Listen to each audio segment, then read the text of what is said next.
Hello, magic of playing cards. ઈસવીસન 387માં એક હતી રાણી, જેની ઉંમર 64 વર્ષ. તેને 2 દીકરા, જેક અને કિંગ. તેની ઉંમર 19 વર્ષ અને 5 વર્ષ. આ મેજિક આપણે પ્લેઇંગ કાર્ડ્સમાં રમીશું. આ રીતે પહેલાં ગોઠવણી જોઈએ. ઈસવીસન 387માં એક હતી રાણી, જેની ઉંમર 64 વર્ષ. તેને 2 દીકરા, જેક અને કિંગ, જેની ઉંમર 19 વર્ષ અને 5 વર્ષ. Okay, combine.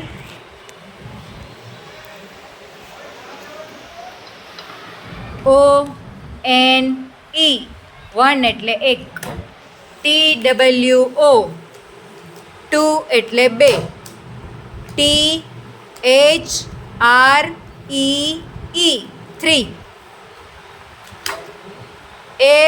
FOUR 4, FIVE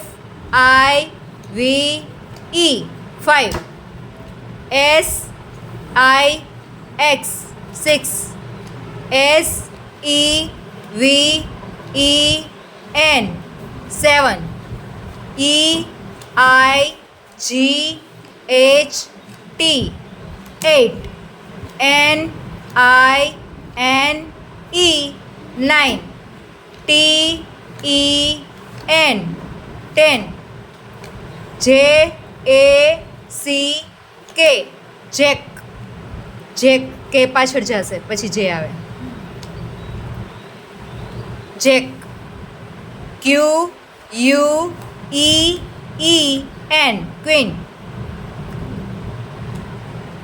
અને KING કિંગ. આ રીતે બાળકોને 1 to 10 અને જેક, ક્વીન અને કિંગના સ્પેલિંગ સાથે રમતા રમતા શીખી શકાય. Thank you.